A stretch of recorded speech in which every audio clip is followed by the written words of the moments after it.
人讲人唔通小贪，小贪会软鸡蛋。讲透过投资轻轻松松就会使赚到钱，这大家拢真有兴趣。最近有一款 App 啊，讲啊，主打讲看影片二赞就会使有回报金，一个月讲会使赚几啊万块。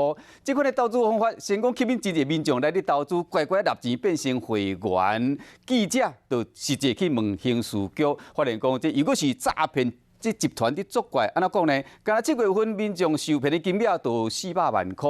今仔日个拍击特工队就要带咱了解上界新的诈骗手段。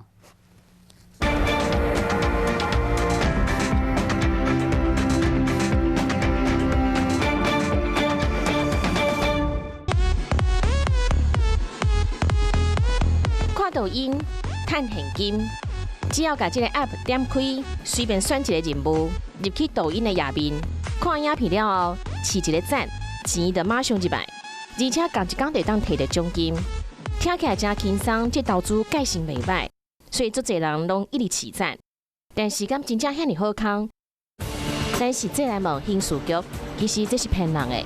7月底的时候接获大概有100多人的报案，统计下来之后，大概财损金额是400万。咱是这甲这个 App 下载，系统会先甲你问讲，你要选对一种会员，几正类，上悬的等级是选招会员。你纳钱了后，每看一个影片，就会当赚16块，一天上济当看160片。这就是讲，你若是逐天拢乖乖试赞，一个月就会当赚要8万块。但是嘛是有民众缴钱了后，连赞拢还袂试 ，App 就先寄一封批互你，过来无通知就关起来啊！诈骗集团甲钱拢摕走。不要看它表面上这个会有所谓的获利，其实里面都隐藏着很多的这个诈骗的那个风险。想投资赚钱没有不好，但提醒您要记得3不原则：首先不要随便提供网络银行账号，再来不要轻易汇款，最后像是这样子来路不明的 APP 也千万不要下载。即卖诈骗业者常常拢会用大平台名号来骗人，一定要斟酌，爱选合法的管道来投资，对危记录嘛要留落来，钱歹赚，唔通遐尼凊彩就去骗去。